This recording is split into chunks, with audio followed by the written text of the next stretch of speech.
하나님 나라 백성인 하백 여러분, 하백의 성경 아카데미 오신 것을 환영합니다. 이 시간은 신약을 읽다 25강 시간입니다. 함께 나눌 주제는 메시아 시대 제2부입니다. 우리는 지난 시간에 이어서 예수님께서 표적으로 하나님 나라를 입증하시다에 대해서 함께 나눕니다. 예수님께서 쫓아내신 귀신들, 하나님의 나라가 이미 너희에게 임하였느니라. 복음서는 예수님께서 귀신을 쫓아내신 일을 공생의 사역의 중요한 측면으로서 빈번하게 담고 있습니다. 마가는 예수님께서 온 갈릴리에 다니시며 그들의 여러 회당에서 전도하시고 또 귀신들을 내쫓으시더라고 기록합니다. 마태는 이렇게 기록합니다. 귀신 들린 자를 많이 데리고 예수께 오거늘 예수께서 말씀으로 귀신들을 쫓아내시고 병든 자들을 다 고치시니. 누가는 예수님께서 하나님 나라를 선포하신 곳마다 여러 사람에게서 귀신들이 나가며 소리 질러 이르되 당신은 하나님의 아들이니이다 라고 했음을 말합니다. 예수님께서 마태복음 12장에서 귀신들을 쫓아내시는 사역의 의미를 풀어주십니다.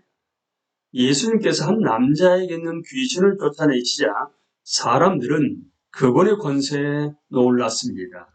그리고 다른 질문을 던졌습니다. 예수님께서 메시아가 아닌지를 물은 것입니다. 다윗의 자손이 아니냐. 반면에 종교 지도자들은 예수를 정죄하고 그분이 바알세불, 즉 귀신의 왕이기 때문에 귀신들을 쫓아내는 것이라고 말합니다. 예수님은 그 모든 왕국이 스스로 갈라져서는 설 수 없기 때문에 그런 해석은 불가능하다고 설명합니다. 오히려 예수님은 이렇게 말씀하십니다. 그러나 내가 하나님의 성령을 힘입어 귀신을 쫓아내는 것이면 하나님의 나라가 이미 너희에게 임하였느니라. 예수님은 귀신을 쫓아내시는 것을 하나님 나라가 임한 증거로 해석하십니다. 예수님은 마귀가 인질로 잡은 자들을 구하신 하나님의 전사인 것입니다. 예수님은 다음 구절에서 이를 명백하게 밝히십니다. 사람이 먼저 강한 자를 결박하지 않고서야 어떻게 그 강한 자의 집에 들어가 그 세간을 강탈하겠느냐. 결박한 후에야 그 집을 강탈하리라. 누가의 기록을 보면 예수님은 강한 자가 무장을 하고 자기 집을 지킬 때에는 그 소유가 안전하되 더 강한 자가 와서 그를 굴복시킬 때는 그가 믿던 무장을 빼앗고 그의 재물을 나누느니라고 설명하십니다. 예수 그리스도는 더 강한 자이십니다. 그분은 전사이시며 그분에게는 구원하실 능력이 있으십니다. 예수는 마귀를 멸하기 위해 오셨습니다. 귀신 축출은 그분의 나라가 임했음을 입증하는 것입니다. 예수님께서 베푸신 예언의 표적들, 이는 참으로 세상에 오실 그 선지자 메시아 시대라. 복음서는 예수님의 권능을 드러내고 메시아로 오신 왕이라는 예수님의 정체를 확인해주는 예언의 표적들을 수없이 많이 기록하고 있습니다. 예수님께서는 물을 포도주로 바꾸시는데 이는 메시아의 연회가 이 땅에 열렸음을 나타냅니다. 예수님은 날뛰는 폭풍을 잠잠하게 하시는데 제자들이 이를 보고 놀라서 외칩니다. 이 이가 어떠한 사람이기에 바람과 바다도 순종하는가. 예수님은 성전이 파괴될 것이며 그 성전을 자신 안에서 다시 세우실 것을 암시하십니다. 예수님은 하나님의 거하심이며 모든 민족이 찬양으로 모일 기도의 처소가 되실 것입니다. 예수님은 요한복음 6장에 자신이 베푸신 예언의 표적을 해석하십니다. 예수님은 6월절이 가까웠을 때에 광야에서 엄청난 무리를 먹이십니다. 사복음서 저자 모두 이 표적을 언급합니다. 6월절이라는 배경이 중요합니다. 예수님께서는 의도적으로 달력에서 모세를 통해 출애굽했던 그 순간을 선택하신 것입니다. 예수님께서는 이적을 베푸셔서 떡 5개와 물고기 2마리로 수천 명을 먹이십니다. 사람들의 반응은 충격적입니다. 사람들이 예수께서 행하신 이 표적을 보고 말하되 이는 참으로 세상에 오실 그 선지자라 하더라. 모세와 같은 선지자를 다시 한번 세우시겠다는 주님의 약속이 성취된 것입니다. 하나님은 그의 입에 자신의 말씀을 두실 것입니다. 이 선지자는 하나님이 자신에게 명하신 모든 것을 말할 것입니다. 모세와 같은 이 선지자의 말을 듣지 않는 자는 벌을 받을 것입니다. 사람들은 예수님께서 하신 일을 예언의 표적으로 여기고 이는 참으로 세상에 오실 그 선지자라고 바르게 고백합니다. 예수님께서 비유로 하나님 나라를 선포하시라. 복음서 이야기 내내 예수님은 하나님 나라를 비유로 선포하십니다. 복음서에는 예수님의 비유가 40개 넘게 기록되어 있습니다. 예수님의 비유는 이석우화처럼 교훈적인 이야기가 아닙니다. 비유는 세상적인 은유로 영적인 진리를 조명하는 것도 아닙니다.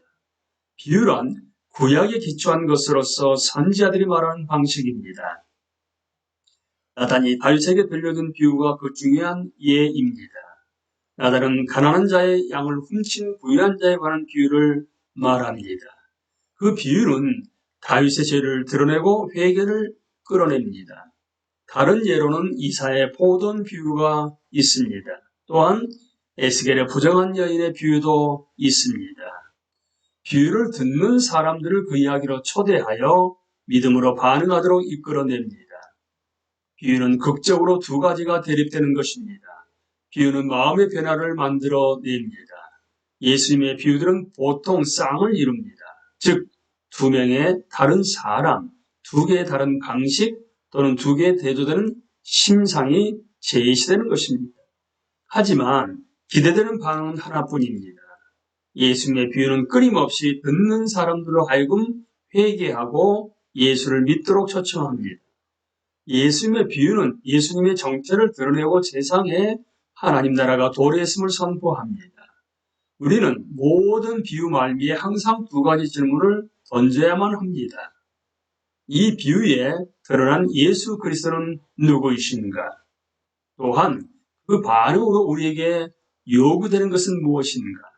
마태, 마가, 누가는 예수님께서 들려주신 씨 뿌린 자의 비유를 기록합니다. 예수께서 비유로 여러 가지를 그들에게 말씀하여 이르시되 씨를 뿌리는 자가 뿌리러 나가서 뿌릴새 더러는 길가에 떨어짐에 새들이 와서 먹어버렸고 더러는 흙이 얕은 돌밭에 떨어진 흙이 깊지 아니하므로 곧 싹이 나오나 해가 돋은 후에 타서 뿌리가 없으므로 말랐고 더러는 가시떨기 위에 떨어짐에 가시가 자라서 기운을 막았고 더러는 좋은 땅에 떨어짐에 어떤 것은 100배 어떤 것은 60배, 어떤 것은 30배 결주를 하였느니라. 이 비유는 씨를 뿌리는 사람의 심상으로 우리의 마음을 사로잡습니다. 씨 중 일부는 길가에 떨어지고 일부는 돌밭에 떨어지며 일부는 가시떨기 위에 떨어집니다. 이 씨들은 결국 모두 죽고 맙니다. 하지만 일부 씨는 좋은 땅에 떨어져 놀라울 정도로 풍성한 수확을 냅니다. 이 비유의 핵심은 무엇인가? 감사하게도 예수님은 마태복음 13장 18절부터 23절에서 그 내용을 풀어주십니다. 그 시는 하나님 나라의 말씀을 말합니다. 우리는 즉시 비유란 하나님 나라를 선포하는 방식임을 보게 됩니다. 길가에 떨어진 씨는 악한 자가 먹어치웁니다. 돌밭에 떨어진 씨는 박해 가운데 마르고 맙니다. 가시떨기 위에 떨어진 씨는 세상의 근심과 더불어 부여라는 속임수의 기운이 막힙니다. 이 씨들은 모두 죽어서 열매를 맺지 못합니다. 오직 좋은 땅에 떨어진 씨만이 풍성한 열매를 맺습니다. 이는 하나님 나라의 말씀을 듣고 이해한 자들을 의미합니다. 이 비유는 죽는 길은 세 개가 있지만 사는 길은 단 하나임을 드러냅니다.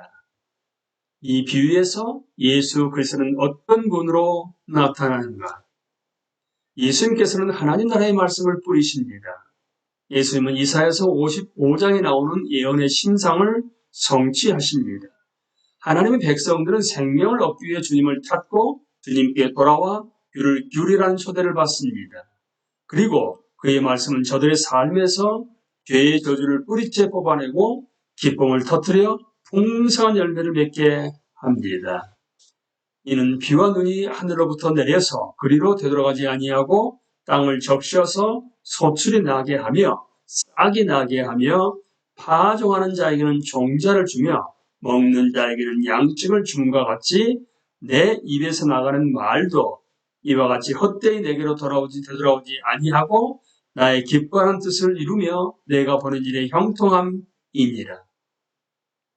하나님의 말씀에 대한 반응으로 우리에게 요구되는 것은 무엇인가? 우리는 예수 그리스도가 주시는 하나님 나라의 말씀을 받아들여야 합니다. 때가 찼습니다. 하나님의 나라가 가까이 왔습니다. 우리에게는 회개와 믿음이 요구됩니다. 예수님께서 보여주신 예언의 표적처럼 뷰들도 예수님의 핵심적인 선포들을 알립니다. 우리는 시급하게 반응해야 합니다. 왜냐하면 예수님께서는 귀 있는 자는 들으라는 반복구로 이사야서 6장 말씀을 일깨워 주시기 때문입니다. 그리스도의 말씀을 받지 않는 자들은 불신앙 가운데 멸망하고 말 것입니다. 믿고 용서를 받으라는 초청.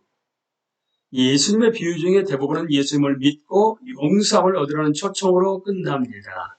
우리 모두는 반드시 회개하고 믿어야 할 필요가 있습니다. 누가복음 14장에서 예수님은 어느 유력한 바리새인의 집에서 식사를 하십니다. 그런데 중병을 앓고 있는 한 사람이 들어섭니다. 예수님은 주인과 그곳에 모인 사람들에게 안식일에 병 고치는 것이 합당하느냐고 물으십니다. 랍비 유대교에 따르면 안식일에는 어떤 일도 할 수 없으며 상태를 변화시키는 어느 것도 허용되지 않습니다. 그들은 예수님께서 그 사람을 붙잡고 치유하실 때 잠잠히 있었습니다.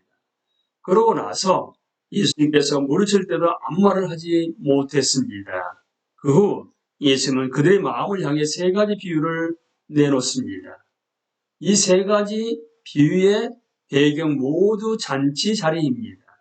첫 번째 결혼잔치 비유는 상석에 앉으려고 하다가 더 높은 사람이 왔을 때 자리를 비켜줘야 했던 사람에 대한 내용으로 예수님은 이 경고를 통해 엄청난 긴장감을 조성하십니다.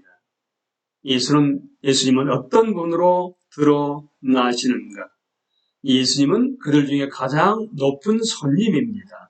두 번째 비유는 한 사람의 식구들만 식사에 초대할 때 위험성을 경고합니다. 예수님은 그들에게 가난한 자, 불구자, 어는 자, 눈먼 자를 초대할 것을 가르치는 것으로 하나님 나라가 모든 사람에게 열려 있음을 강조합니다. 손님 중 하나가 예수님의 뜻을 이해하고 이렇게 말합니다. 무릇 하나님의 나라에서 떡을 먹는 자는 복되도다. 세 번째 비유는 큰 잔치를 준비한 한 남자의 이야기입니다. 그는 원래 초대하기로 생각했던 손님들에게 하인들을 보내 모든 것이 준비되었다고 알립니다. 그런데 초대를 받은 자들은 한심한 핑계를 대면서 참석할 수 없다고 합니다. 구매한 땅을 봐야 하고 구매한 황소들을 시험해 봐야 하고 새 신부를 기쁘게 해야 한다는 것입니다. 이 비유는 주인이 하인들을 보내 빨리 시내의 거리와 골목으로 나가서 가난한 자들과 몸 불편한 자들과 맹인들과 저는 자들을 데려오라고 명령하는 것으로 끝납니다. 밖에 있던 자들이 안으로 초대받고 원래 안으로 초대받은 자들이 밖에 있게 됩니다. 이 비유에서 예수님은 하나님이 모든 백성에게 베푸신 메시아의 잔치에 가난하고 눈멀고 저는 자들을 초대하시는 분으로 드러납니다. 이제 때가 찼습니다. 하나님 나라가 가까이 왔습니다. 그 반응으로 우리에게 요구되는 것은 무엇인가? 다른 비유들과 마찬가지로 예수님의 말씀을 들은 자들은 회개하고 예수님을 믿으라는 초청을 받습니다. 그리고 그렇게 하는 모든 자는 용서를 얻습니다. 심판의 경고와 생명의 약속. 예수님의 비유 중 많은 수가 심판의 경고와 생명의 약속으로 끝납니다. 가라지 비유는 한 사람이 자기 밭에 좋은 씨를 꾸몄는데 원수가 와서 가라지를 뿌린 내용입니다. 추수가 가까워오자 하인들을 보내 가라지를 모아 묶어 태웁니다. 그러고 나서 곡식은 창고에 드립니다. 예수님은 이 비유를 해석하며 자신을 씨 뿌린 사람이라고 하십니다. 같은 세상입니다. 추수 때는 말세입니다. 예수님께서는 자기 천사들을 보내셔서 악한 자들을 모아 심판하시는데 그들이 거기서 울며 이를 갈게 되리라. 그때 의인들은 자기 아버지 나라에서 해와 같이 빛나리라고 하십니다. 그물 비유, 결혼식장에 예복을 입지 않고 온 사람의 비유, 지혜로운 종과 어리석은 종의 비유, 달란트를 받은 세종의 비유, 말미에 비슷한 경고가 나옵니다. 믿음으로 예수님의 비유에 반응하는 것은 굉장히 긴급한 일입니다. 예수님의 비유는 구약을 성취한다. 예수 그리스도가 사용하는 대부분의 신상은 구약에서 따온 것으로서 하나님이 약속하신 것이 성취되었음을 나타냅니다. 또한 종종 예수님은 구약의 전체 이야기를 다시 하시며 그 이야기가 자신에게서 절정에 이르렀음을 보이셨다는 사실도 우리는 기억해야 합니다. 보통은 구약의 구절을 직접 인용하거나 명확하게 암시하는 시기인데 이를 포도원 비유에서 확인할 수 있습니다. 예수님은 이사야 5장의 포도원 비유를 반복하며 이스라엘의 역사를 다시 이야기하십니다. 예수님은 청중들에게 포도원을 세우고 고물들의 가꾼 뒤에 농부들에게 새로 준 그 주인을 상기시킵니다. 추수할 때가 가까워 주인은 종들을 보내 자신의 열매를 취하게 합니다. 그런데 농부들은 그 종들을 때려서 하나는 죽이고 하나는 돌로 칩니다. 그 종들은 구약의 선지자들입니다. 마지막으로 주인은 자신의 아들을 직접 보냅니다. 그 농부들은 아들을 잡아 포도원 밖으로 내쫓고 죽입니다. 예수님은 청중들에게 물으십니다. 그러면 포도원 주인이 올 때 그 농부들을 어떻게 하겠느냐? 그들은 답합니다. 그 악한 자들을 진멸하고 포도는 제때의 열매를 바칠 만한 다른 농부들에게 새로 줄 지니이다. 예수님은 자신이 바로 그 거절당한 아들로서 머릿돌이 되었음을 밝히시면서 구약 이야기를 다시 들려주신 것입니다. 너희가 성경에 건축자들이 버린 돌이 모퉁이의 머릿돌이 되었나니 이것은 주로 말미암아 된 것이요 우리 눈에 기이하도담을 읽어본 일이 없느냐. 우리는 이 시간에 예수님께서 비유로 하나님 나라를 선포하시다니 함께 나누었습니다. 강의를 마치겠습니다. 감사합니다.